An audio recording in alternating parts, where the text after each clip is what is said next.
నాకు ఒక 4, 5 ఏళ్ల క్రితం వరకు అసలు స్పిరిచువాలిటీ గానీ, భక్తి గానీ పెద్దగా లేదు. కష్టపడదాం, కష్టపడిన దానికి ప్రతిఫలం వస్తదని నమ్ముకుంటూ ఎళ్ళేవాడిని.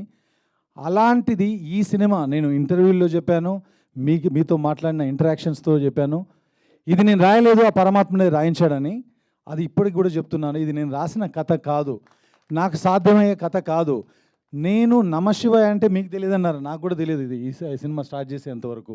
సో ప్రతీదీ రీసెర్చ్ చేసి, చదువుకొని, తెలుసుకొని, రాసి ఈరోజు ప్రతి ఒక్కరూ ఆ నంది కనిపించినప్పుడు గానీ, ఆ శివుడు కనిపించినప్పుడు గానీ, వాళ్ళు పడిన వాళ్ళ స్పెషల్‌గా వాళ్ళు ఎక్స్‌పీరియన్స్ చేసిన ఎక్స్‌పీరియన్స్‌ని నాకు ఫోన్‌ల ద్వారా, మెసేజ్‌ల ద్వారా కమ్యూనికేట్ చేస్తున్నప్పుడు, శివుడు ఏది చేసినా ఒక కారణం ఉంటది.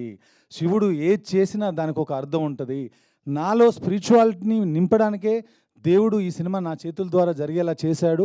అందుకేనేమో మా ఊరు నుంచి ఫోన్ చేసి, నిన్నటి వరకు నువ్వు ప్రౌడ్ ఆఫ్ నంది ఫ్యామిలీ అనుకున్నావు. ఇప్పుడు proud of Odela, proud son of Odela అని చెప్తున్నారు. ఈ జీవితానికి ఇంతకంటే నాకు ఏమీ అక్కర్లేదండి.